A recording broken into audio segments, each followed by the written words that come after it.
What is going on, guys? Welcome to Real Men Talk. Today, we've got a very special guest all the way from Maryland, Isaiah Keene. I cannot wait for you guys to hear his story and what he is doing up there in Maryland. Let's get started on Real Men Talk.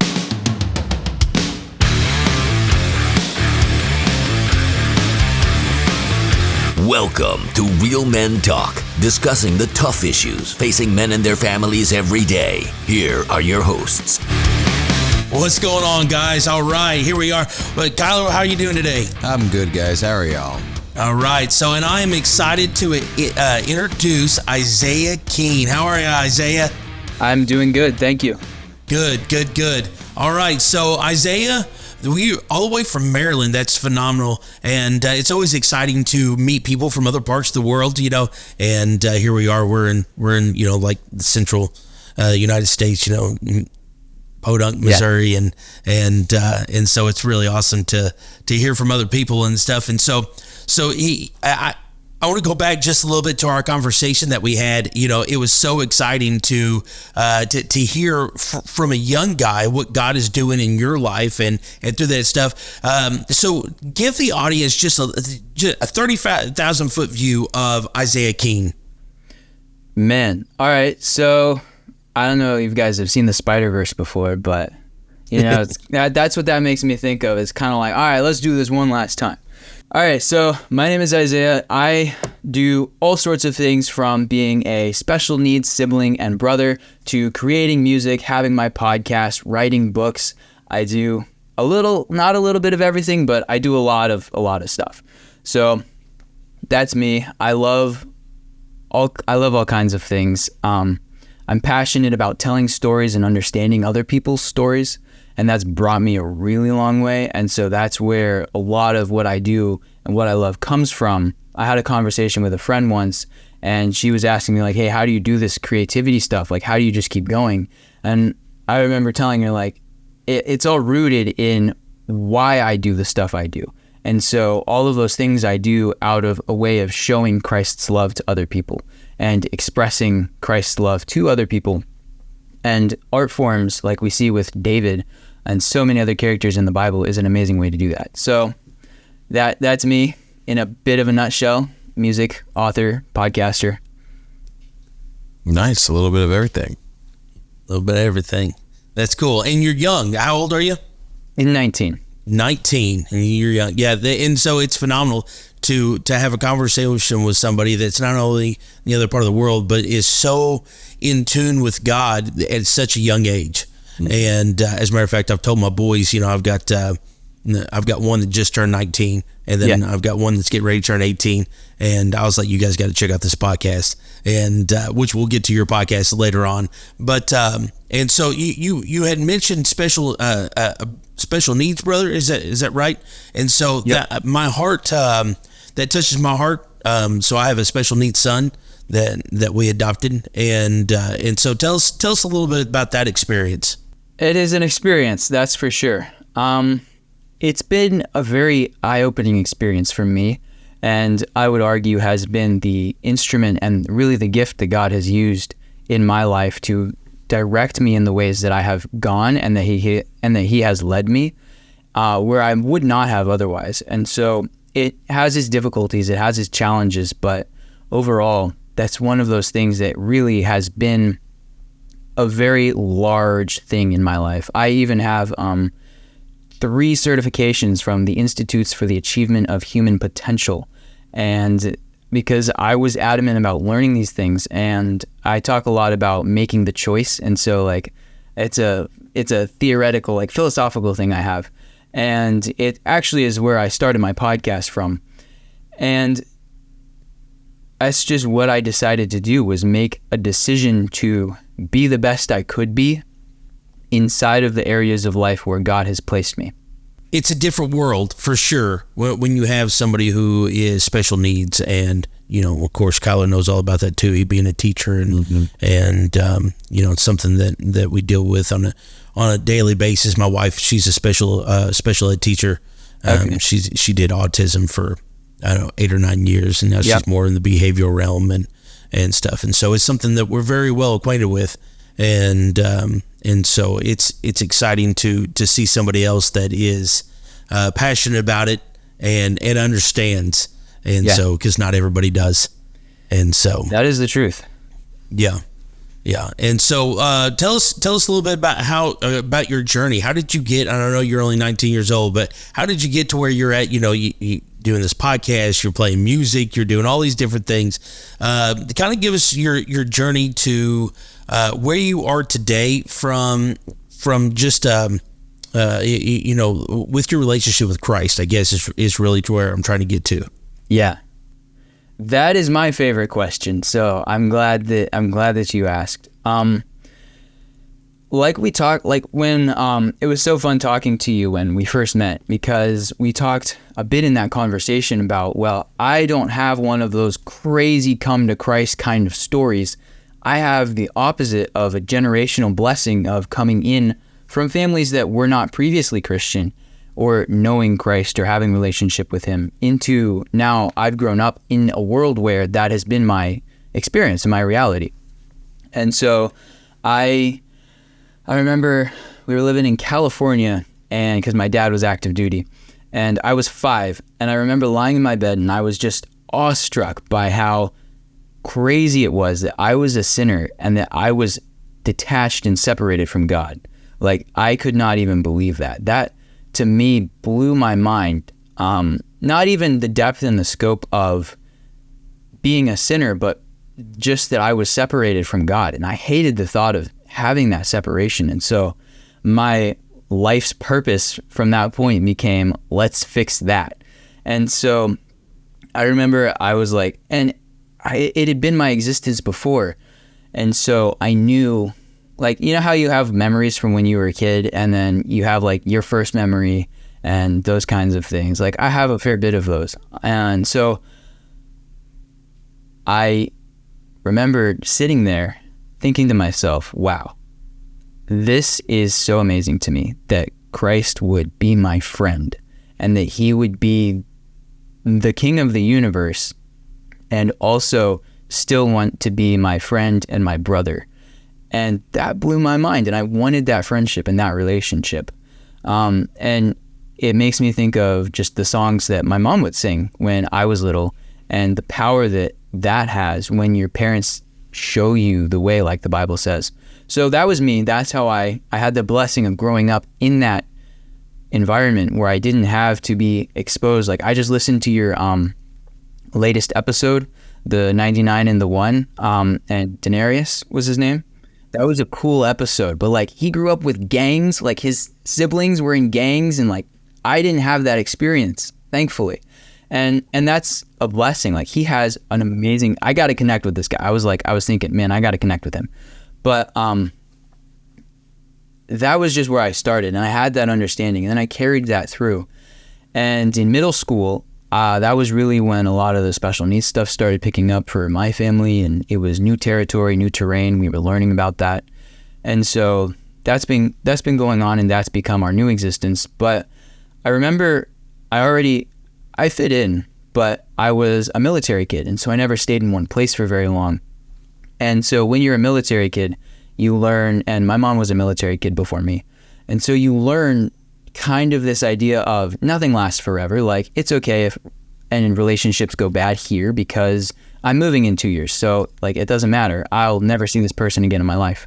Like, 2-year time span was the expectancy for every relationship except for your family. But then that stopped because, retirement, and then we were just here. And so now it's to the point where like, we just were living our lives, and this thing came along, and it was different from everyone else's. And I looked at the world around me, and when I tried to talk about my experience and what I had gone through, my peers, their eyes and their faces would just glaze over, and you could tell that they just had no understanding of what it was I was saying or talking about. And so that was also a very isolating thing. I'd come from moving around a lot, and that wasn't super impactful, but that, you learn from that. And then now people don't understand my reality or the way that my life works, and they think it's like strange, and they prefer just not to talk about it because it's uncomfortable. because it deals with real hard topics. It's like there are hard topics that come with these kinds of things. And I also like Christian hip hop is a really big thing these days. After COVID and whatnot, a lot of things started taking off, and it was not back in the day. I was the only person I knew who was into music or into the Christian hip hop or any of those kinds of things, because it was just like new and different and exciting. I remember Andy Mineo releasing his debut album. I remember when that happened, and I feel proud that I remember when that happened, and I loved it, and it was like, this is what I want to do. So at the age of 7, I'll back up, I was like, I want to be like Toby Mac. I want to go and I want to be on a stage for Christ. That's what I wanted to do. Through music is how I saw it at the time. And that was my goal. I was like, I'm going to make music and I'm going to collect people around a stage where I get to be this person who has brought them this message of goodness and of hope and of possibility that they can have a connection back with Christ and we can worship him together. And so I wanted to be like Toby Mac, and I saw these awesome artists and these really cool that I admired, both morally and the depth and the meaning of the music from what I could understand as a little kid. And that continues as you grow. But it's still the same. So I've done that and I've been through those things, and that is where, that's kind of where I'm at now. So I can get into the podcast side because it bleeds in. Yeah. Well, yeah. I mean, and that's fine, but I do have a question. So, listening to you talk, it's funny because it sounds like I'm talking to Tony and Malachi, which are my boys, and because they were big. Well, they are big in the Christian hip hop scene. You know, they enjoy, Andy Mineo. I remember when coming to me, be like, "Oh, Dad, you got to check this guy out. You got to check the, Lecrae and Tripoli, and all these guys and KB, and I would also take them to concerts and different things like that where they could see these guys and I'm a rocker. So like Skillet and Disciple and and all those bands and Wolves at the Gate and all that good stuff. But so music was also a big part of our lives. Which Tony, my oldest, he plays music now too, and so to give us a little bit of rundown on how that impacted you. The Christian hip hop scene, here you are, you're moving around, you said, when you were 7, you remember, the debut album and different things like that, here you are, you're moving around all the time. And I would imagine that the music probably played a big role in probably your relationship with Jesus Christ and, and just your fundamentals when you don't have anything really, any stability. Right. Yeah. My stability was and still is Jesus and family. And even living in the same spot now, I've had a lot of crazy experiences in the past couple years that have shown me like just because you live in the same spot doesn't mean there's any sort of outside stability when it comes to relationships and connections. But the music did play a large role. Like you mentioned Lecrae. And he's always been one of those artists I really love too. I used to listen to like Gravity, that album. I remember when Rebel came out. And like, I think I was 11 when I listened to Rebel, and I listened to the whole thing. And he talks about some pretty vivid stuff in that album. And he's a Christian, but he's not. My favorite thing is that they're honest about it and they're open about it. I've never particularly enjoyed most of the Christian mainstream Christian music because it just feels too similar and too shallow. Like I'm the kind of person who wants depth and who wants understanding. And I felt like I was having that need satisfied through these guys who were just like rapping the Bible and rapping the gospel. And so I was reading the gospel. I was listening to the gospel. I was listening to these guys who were open and honest and authentic about these things. And that just really stood out to me. And it elevated my understanding of the world and of Christ to a level where I got these concepts at an age where my other friends were playing video games. Like they were playing video games. I was bumping Lecrae, like wanting to be a drummer and things, and like even how I dressed and the style of clothing I was into emulated that. Yeah. And so that really, it did play a big role, and it still does. It still does. Yeah. So what you mentioned wanting to be a drummer, and of course towards the beginning you play music and stuff. What kind of instruments do you play?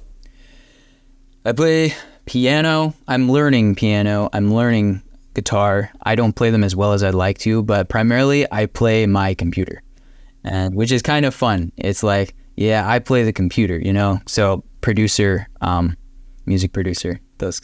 And so I get to play a lot of instruments that way that I wouldn't otherwise be able to play. Like world instruments from way off in places I wouldn't even go to. Like I can play those through the computer. Yeah, well, Kyler, he's a musician too. Yeah, and singer and all this stuff, and so I dabble. you dabble. Don't let I him to you. dabble. He's good. I don't get to do it nearly as much as I would like to, because priorities just take over. And so I would say I've played with music since I was 13, but I haven't really started getting serious about music until recently, where it's the thing that I usually lead with because it was my first love, but at this point in my life, it's become the thing that sort of takes the back burner over the other things that I'm doing right now. So it's like, I would love to go back to doing it more. It is one of those identities that I assume upon myself, and then I like to say and talk about, like, I love music. I love making music. But I would love to go back to making it more. Well, that's awesome. Well, Isaiah, you're doing a fantastic job. And so what we're going to do is we're going to take a little break. When we come back, we're going to finish our conversation with Isaiah Keene. We'll be right back after this. This portion of Real Men Talk is brought to you by the Jeweler's Bench. They are a full-service jewelry store offering many styles of gold, silver, diamonds, and gemstones. And all jewelry repair is done in-house so you can get your treasured pieces back as soon as possible. They are also a licensed Citizen Watch dealer. Make sure to visit them today at 1353 North Westwood or call 573-686-1522. Call or stop in and thank them for bringing you Real Men Talk. The Sounds of Christmas 2023 Christmas Angels is coming to the Palace of Praise December 17th through the 20th at 7 p.m. nightly. Nearly 5,000 people come to see this stunning Branson quality show each year. Come be inspired this Christmas season through the life of 9-year-old Ellie as she teaches about the power of prayer and faith. Here's what others are saying about this show. Wonderful, wonderful. If someone couldn't become a Christian after seeing that, there's badly wrong. It's wonderful. It's my second time seeing it. This year was a great finale. So One of the best. will you tell your friends to come and see this? Definitely. No, I liked it all. The music was great. The message. I think you can relate it to so much going on in today's world. I think The Sounds of Christmas is an excellent play, and everybody in the city should come out to see it. Woo! No words. I don't know. We had the songs, we had Jesus, we had Santa, we had everything you love about Christmas, huh? Yes, the message was true and real, and it worked. I was a mess the whole thing. It was just tremendous. Better than Branson. That's what I tell everybody. Performances are Sunday, December 17th through Wednesday, December 20th at 7 p.m. at the Palace of Praise located at 1400 Herschel Best Boulevard in Poplar Bluff. Contact us at 573-785-4232 or at soundsofchristmas.org. Calling the unknown approaching vessel, you are on a collision course with us. Please change your course 15 degrees to the south to avoid a collision. Recommend you change your course 15 degrees to the north to avoid collision. When we are told to change course, we have a choice to make. Do we change or continue on the same path? We are a naval ship. This is the captain speaking. I say again, divert your course. No, I say again, divert your course. Jesus gave us a choice to make when he said, "You are from below, I am from above. If you do not believe that I am the one I claim to be, you will indeed die in your sins. Sir, we could change course here. We have the right of way. I am not changing our course. Unknown vessel, this is an aircraft carrier. We are a large warship. Divert your course now. This is a lighthouse. Your call. When it comes to Jesus, what choice will you make? Another message from Lifeline Productions, located on the web at lifelinepro.com.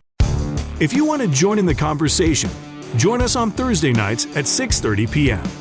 We gather with other like-minded Christian brothers to discuss hard-hitting topics that affect men on a daily basis and use a biblical approach to overcome common strongholds that affect our families. We show men the importance of being the spiritual leader of their home and what it means to be a real man in the eyes of Christ. Join us at the Palace of Praise, located at 1400 Herschel Best Boulevard in Poplar Bluff, Missouri. We meet in room 400 every Thursday. Come be a part of the discussion.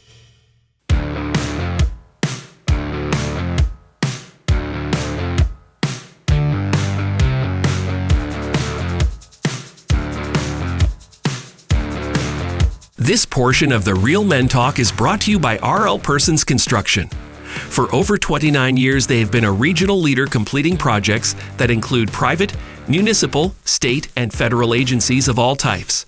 From mass grading, utilities, concrete of all types, to buildings both conventional and pre-engineered steel. You can expect excellence in all aspects of their finished work.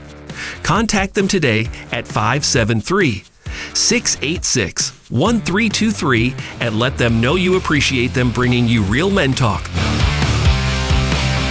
If you have a question about this week's show, please drop us an email to realmen@palaceofpraise.com. We would love to hear from you. And now back to the show with Anthony and Kyler. All right, guys, we're back, and we're here with Isaiah still, and we're talking a little bit about, before the break, we talked a little bit about him and getting to know him a little bit more, but now we want to focus in on his podcast. So he is the author of Making Men, Christian Teen Podcast. And Isaiah, we want to dig deep into that one, but I want you to go over kind of the foundations of it. When we're reading the description of it, it says 1 Timothy 4:12 and 2 Corinthians 5:17. And 1 Corinthians 4:12 says, "Don't let anyone look down on you because you are young, but set an example for the believers in speech, in conduct, in love, in faith, and in purity." Kind of give us a background of how you came to those verses for this. So, yeah, I would love to. I started the podcast really because of two reasons. Firstly, 2020 was when we as a family got more into the internet and the business space online and everything. And so podcasts were becoming all the rage. And so I was like, oh, why not do that? And so I started it kind of loosely back then. But before I ever started it, I knew that things were off. Like I said, there's a lot of stuff that I've had to just deal with in life and that I've had to learn and develop through. And that's all come from just simply having a different experience from the other people that have been around me. It's really been kind of reverse. And we, as a family, have taken criticism for it. I don't talk about it a ton. But there were a lot of things that I learned, personal life lessons and values that I decided needed to be inside of my life and that I was learning and defining for myself. And I was just seeing all these consistencies. And one of the things that I can say I'm really proud of is coming from, like I said, like my great-grandparents didn't have the Bible in their lives. And so through my grandparents and now through my parents, I get to have the Bible in my life. And I get to have it be a cornerstone in my life and the foundation of my life, really. And so I've had this structure and this stability, and the things that I've gone through in life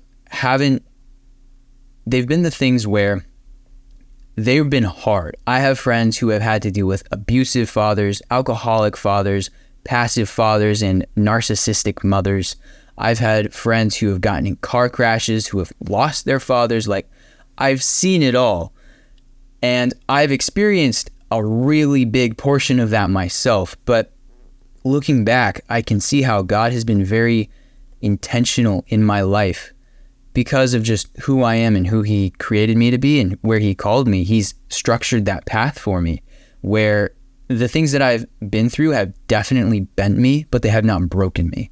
And so a lot of the guys that I knew back then, they didn't care enough for me to actually have genuine conversations with them. That's not what they were about, you know, in middle school. And like, I'm not that old, right? So like, that's an experience for me, that high school. But just those conversations, and I know that's an awkward time for everyone, but those conversations were all football and Fortnite. And the other conversations, the harder conversations, the ones that I were really interested in, those were the conversations that were difficult. Those were about, how are you managing your home life? How are you, like all of those things where they're coming from this place. I'm seeing these needs, like guys are walking into church with Nike deck sandals and basketball. Like, you know, like there's things where I want them to be at their best and perform at their best and be the potential, hone the potential and own the potential that God has called them to. And I see these guys not doing that. And so I want to give them a bit of a slap across the face to be like, come on, realize this, do these things that you have the potential to do. And I see that in everybody. But a lot of these guys who were struggling, they were older than me, they were younger than me, and I got to be a mentor figure in their lives. I still am a mentor figure in their lives. At least I hope that's how they view me. But I've gotten to impart wisdom that I have, even though I'm younger than them. And I always feel kind of braggy when I talk about those things and when I'm saying that. But I've been trying to work on just owning my stuff and what I actually know. Because like I've heard said before, you can have confidence if you have the experience to back what you're saying. And what you've done backs what you're saying, then you can be confident in it. And so I want to be confident in what I'm saying and what I'm doing. And so the best way I could do that was put it on a podcast, because that allowed more people to hear it, and the podcast is growing. People really like it and enjoy it. But I saw this need in young men where there was a lack, and they really wanted to be whole. Young men, I have discovered, really want to be whole. And the problem is that they just don't know how to get there, because they don't have the fathers to lead them in that situation. They don't have the mothers to lead them. Or maybe the moms don't know how to. It really depends on the person. But there's always this want and this need, and I can see it, and it expresses itself very clearly in these very specific ways. And so I can just kind of say, oh, I see what's going on here. And that was sad to me, though, because I wanted my friends to be able to understand the things that I was going through, and the people that I relate best to are the people who are having problems in their home life. And so I haven't had those kinds of problems, but we've had problems that have made us stronger as a family together. And so I wanted those kinds of relationships and that depth of relationship that I just was not getting. And so I wanted to help young men be able to do that. And that's something that they actually want. I took polls, I asked questions, and they really want that depth, but they don't know how to get there. And they're scared of it because it's not what they're taught inside of our society, inside of our culture, the frameworks. Looking at the statistics these days for young men is insane. The suicide rates, the school dropouts, the job opportunities, like, it's insane. And a lot of young men are just getting fed up with it. And you got like the red pill guys, and that doesn't help either, because they're saying things that are just completely, sometimes really wacky. And so what we need are actual, real men who have, the Bible talks about this. It's not actually that difficult. The Bible tells us exactly who's supposed to lead the church.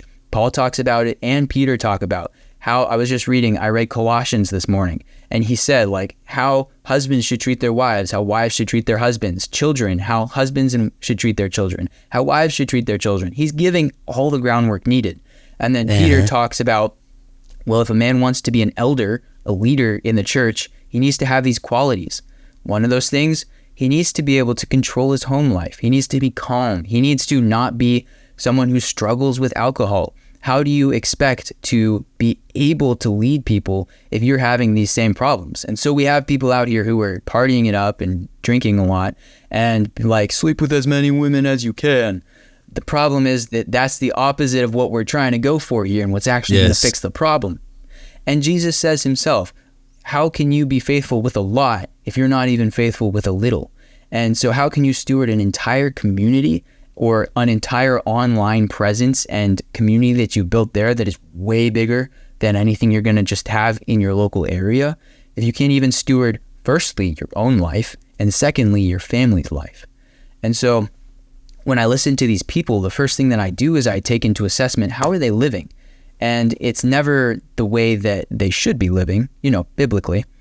And then sometimes they do have actual families, which is mind-blowing and different, but maybe they're not treating their families in the ways that are proper or appropriate to how they should be. And so that is, it doesn't have to be abusive, but just the way that they lead their families. And so that really stuck out to me. And I was like, the manosphere didn't exist back when I was doing this in 2019, when I was like, this is a problem that I need to fix for my own sake, if for no one else's sakes. But if I can help one guy fix this problem, then that's what I need. That is it makes it all worth it. If I can help at least one guy get out of that problem. Your dad was an alcoholic, but now you're doing better because I was able to have honest conversations with you, because you want to be whole. You want to have a nice life. Who doesn't? But yeah, even one of the pieces that you played during the segment, before we come back to the second segment, you've got the guy talking, and then the other guy's they're doing a crossword or something like that. And he's talking I wish I had all these things. And the other guy's like, what's the word? And he's saying oh, Bible, prayer, Jesus, church. And it's well, it's right in front of your nose, but we're just rejecting it. And so everything I've learned has been from my own life and then from the Bible. And I back what I learned from the Bible because I test everything. And Peter says, test everything. And Paul says, test everything. Know the spirit behind what is going on in the world. And I read that this morning. My brain is right now trying to think of the actual verses, but there's so many places where it talks about this. Because when you have a basis of understanding of the world, and then that gets into apologetics and theology and all, that's a different conversation for another time. But when you have that approach to the world, and a lot of these guys don't. I've had guys come back to me and say, I really didn't have a relationship with Christ. And shows like The Chosen is very helpful. One guy, one of my longtime friends, one of my best friends for a really long time, I met him in the parking lot in Aldi, it was last winter. And I remember he said to me, after watching The Chosen, I really reassessed my relationship with Christ, and I found that it really wasn't what it should have been. And that blew my mind, because I was like, this guy, he's telling me this. And so I feel grateful that I get to have a connection with God and a relationship with Christ in a way that I'm able to do these things, because I'm not out here being oh, I have, divine preaching or anything like that. That's over. But if the Spirit can work through what I do and what I see need for, then that's amazing to me. And that means that I can actually make a difference and bring people to Christ's kingdom, because the Bible is a cheat sheet for young men. It tells us where we started. It tells us what went wrong. It tells us everything we need to know. And then it tells us how the world ends. How could there's literally nothing else that you could have to have a sort of cheat sheet and know what's going to happen. And so that's cool. We should just take that and use that. Why don't we actually use that?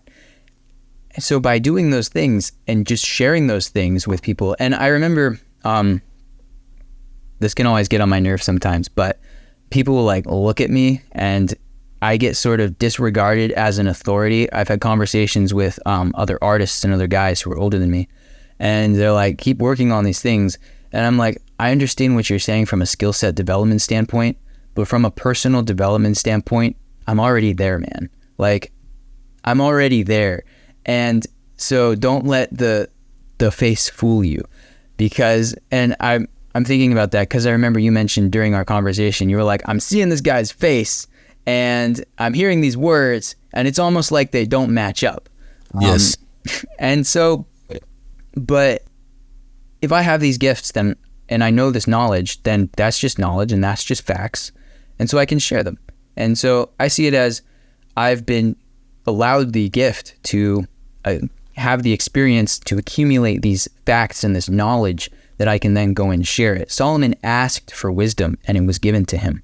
And so in the same way, we can ask for wisdom. I'm part of a writing group, and we were just talking about that today, like receiving gifts and allowing ourselves to receive and asking for the right gifts from God, as well as other people. It's in the frame of receiving gifts from other people at Christmas time because that's a way they can show you their love. But if we ask for these things, then he says, you don't have because you didn't ask me. And right. I'm not always going to say yes, but you know what? I have discovered that if we're asking for his will, I just love being like, whatever your will is. And sometimes it sucks. Sometimes it's not fun. But out of it always grows the fruit of the Spirit. And I can see the fruit budding and blossoming, and it's becoming large and like fat and juicy, and you just want to take a bite out of it. Because what is happening is that the Spirit is working through because you asked for God's will and you're ushering that into your own life. And so just like Daenerys was talking about in the episode I listened to earlier. And yeah, so that's really where I come from and the idea that goes on behind it. And that's like that's the happy side of it, because it is still a very lonely experience when you know things, but you can't have a conversation with someone online because it's just difficult. I've gotten really rude. I get called crazy things all the time. I get a lot of different messages. People don't like it. But I look at these profiles and I'm like, yeah, but you're the exact person I'm talking to right now. So if this is stirring something inside of you that you feel like you need to attack me, then at least you're hearing that I'm speaking, because that's a first step in getting you to actually hearing me, if you're at least listening to the fact that I'm speaking. And so yes. It's not all sunshine. It's not all rainbows. There's a lot of hard stuff, personal, family life. That's difficult. There's a lot of stuff, like epilepsy and autism. Those kinds of things aren't easy, but you have to just trust God with those kinds of things. And then you have to keep moving forwards. And he doesn't give us, we hear all the time, oh, God won't give you more than you can handle. And it's like, he does, so that you're pushed out of your comfort zone and you rely on him. And so if we can embrace, that's literally my entire story wrapped into one sentence, one statement. I'm trying my darndest to just embrace what God is calling me to and embrace his will. Because if I can do that, then that means that I'm fulfilling the only real purpose I have in my life. Like, what is the chief end of man in the catechism? To enjoy God and glorify him forever. And so that's so satisfying and that's so relieving. One of my favorite songs, I went through a hard time back in 2021 because the world had shut down and everything that I had been planning, all of my life plans just got squashed. I had no idea what I was going to do. I knew that I still had something to do, but I got to this point where I was like, all right, this is really difficult because I have no idea what's going on in my life right now. I've got all these things. I see the people I'm still connected with, their lives are going downhill and everything is just kind of falling apart. Family leaving and friends, just their lives crumbling. And that was a really hard year. By the end of 2021, I was just beat. But I didn't question God. I just questioned, what am I doing next? And what is he calling me to next? And so that was the podcast and that was the online space. So I've been just working on that since, working on writing, music where I can, family life, and doing this. So that's what I'm doing there. And that's phenomenal. Yeah. Yeah. It's exciting. I'm sitting here and I'm just listening to you talk, and it's so encouraging that somebody your age can have such wisdom in this time. You listen to so many, I don't even know how to word this because I see people who are even inside the church, right? And I see grown adults that don't have the wisdom that you have, and I'm not trying to boost your, pat you on the back or whatever, but seriously, and that's a gift, and it's exciting. And it's exciting because I'm listening to you describe your podcast. And I'm going, holy smokes, this is all the same stuff grown adults are, grown men are dealing with. Yeah. These are things that I deal with all the time. And to see them, and the problem is they never grow out of it, right? Because they don't have people like you pouring into their lives and saying, hey, there's something different here than just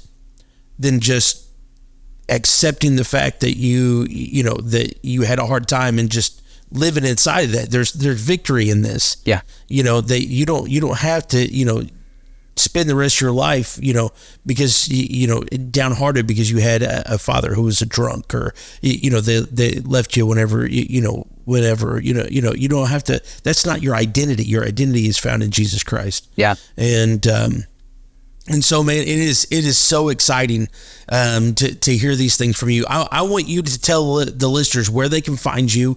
You said that you were writing different things like that. I don't know if you've got anything out, right? I don't know if you do blogs or anything like that, but how they can find your podcast, how they can get in touch with you if they need to, get a hold of your podcast, all that good stuff. So just let the listeners know how they can learn more about you. Yeah. Before I do, I want to leave with one more thing, because the foundation, like you said, 1 Timothy 4:12 is how I have it now. I'll be brief with this, but my podcast, when you go back, the very first episode is called The Choice. And the choice is the idea that no matter what you do it to the best of your ability. And that means that you actually have to make a decision. When I feel really angry, I have all these emotions playing around inside. I have to make the choice to overcome that and be better than that, and embrace the peace and patience from Christ to overcome and move through, to make the choice to be better, than that. And that's how we move up that rank. You don't have to stay there. You make the choice each single day to be better and to move up. And so that's the entire premise for the show. And I just show how you can do that, how you can actually, it's self-improvement, but it's biblical self-improvement, because the Bible is the best self-improvement. That is my most popular episode. The Bible is the best self-improvement. And so now I have 1 Timothy 4:12, because I was reading not too long ago, actually last summer, and I was reading that and I was like, you know what? This is exactly the podcast. Like, don't let others look down on you. People see me and they kind of get like this look down kind of thing. Not in a bad way, but like, don't let others, obviously this was a problem that they were experiencing in the church. Don't let the others look down on you because you're young, but instead set a standard of conduct in your faith, your love, your purity, and how you deal with the other people in your circle. So Paul is telling the young kids in the church, and Timothy was one of the people, just like me, who was a young person who through his grandmother, just like me, and through his mother, just like me, like, there's nothing new under the sun. What I'm doing is not new. It's not unique. I've just been placed in this to do this. And so he's saying, don't let people look down on you in that way, but instead be the shining light on the hill and be that person who's setting the example for these other people. So that's what I'm doing. And yeah, the podcast is called Making Men. You can just look up Making Men with Isaiah Keene, and it will come up on all podcast platforms and even on YouTube. On YouTube, it's Making Men Academy. So that is where it is. Isaiah Awake is my social handle, just Isaiah_Awake. Awesome. Isaiah, man, hey, Kyler, you got anything for Isaiah before we go? No. Keep doing what you're doing, buddy. No? Okay. Yeah. Isaiah, I don't know how much this means to you, but I'm super proud of you, to see a young man that is coming up in the faith, that is firm in his foundation in Jesus Christ, and understands a calling that God has placed on him. It's rare. And, it's exciting, for us old folk like me. It gives us hope for the next generation. And, you like Kyler said, you need to just keep following that path, keep digging into the word, keep doing what you're doing. Your podcast is phenomenal. I suggest all of our listeners go listening to it. I enjoy listening to it. I know it's geared towards young men, and I listened to it. I was like, man, it's just encouraging, and stuff like that. And so I want to encourage people to go listen to it. Young people, if you've got young men in your lives, they need to check out this podcast. And Isaiah, I appreciate you coming on. I appreciate you sharing your story. It's been phenomenal. And so, guys, if you guys have got any questions, you can get a hold of Isaiah, YouTube, all that good stuff. If you have got any questions for us, you can find us on Facebook, Twitter, Instagram, YouTube. We're on Rumble now. And you can email us, realmen@palaceofpraise.com. Also, go check out the website, www.realmenministries.us. And so remember that God is for you. He is not against you. He loves you, and he wants to see you succeed, and embrace him in every facet of your being. So, and as always, I want to end in a prayer. Holy Spirit, teach us to be leaders of our homes, of our communities, and of our churches, and teach us to be godly, courageous men. In Jesus' name, amen.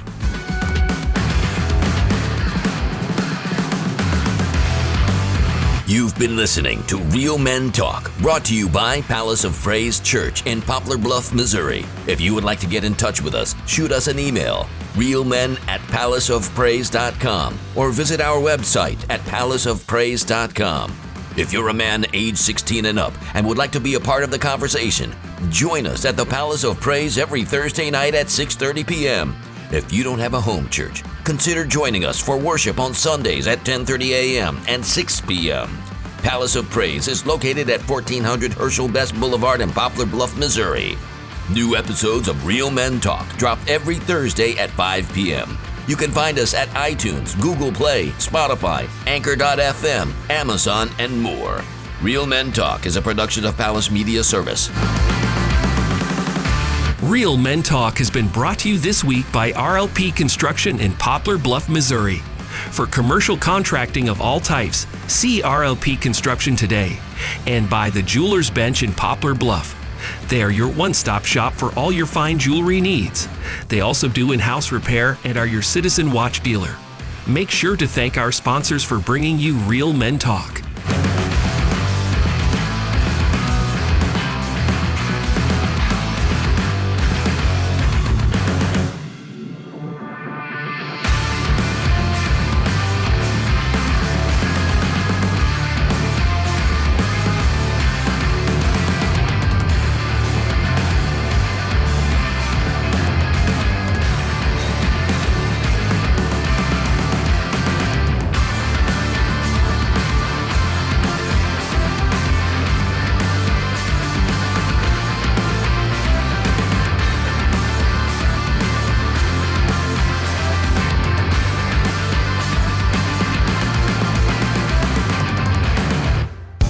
If you want to join in the conversation, join us on Thursday nights at 6:30 p.m. We gather with other like-minded Christian brothers to discuss hard-hitting topics that affect men on a daily basis and use a biblical approach to overcome common strongholds that affect our families. We show men the importance of being the spiritual leader of their home and what it means to be a real man in the eyes of Christ. Join us at the Palace of Praise, located at 1400 Herschel Best Boulevard in Poplar Bluff, Missouri. We meet in room 400 every Thursday. Come be a part of the discussion. The Sounds of Christmas 2023 Christmas Angels is coming to the Palace of Praise December 17th through the 20th at 7 p.m. nightly. Nearly 5,000 people come to see this stunning Branson quality show each year. Come be inspired this Christmas season through the life of 9-year-old Ellie as she teaches about the power of prayer and faith. Here's what others are saying about this show. Wonderful, wonderful. If someone couldn't become a Christian after seeing that, there's badly wrong. It's wonderful. It's my second time seeing it. This year was a great finale. So One of the best. Will you tell your friends to come and see this? Definitely. No, I liked it all. The music was great. The message. I think you can relate it to so much going on in today's world. I think The Sounds of Christmas is an excellent play, and everybody in the city should come out to see it. Woo! No words. I don't know. We had the songs. We had Jesus. We had Santa. We had everything you love about Christmas, huh? Yes, the message was true and real, and it worked. I was a mess the whole thing. It was just tremendous. Better than Branson. That's what I tell everybody. Performances are Sunday, December 17th through Wednesday, December 20th at 7 p.m. at the Palace of Praise, located at 1400 Herschel Best Boulevard in Poplar Bluff. Contact us at 573-785-4232 or at soundsofchristmas.org.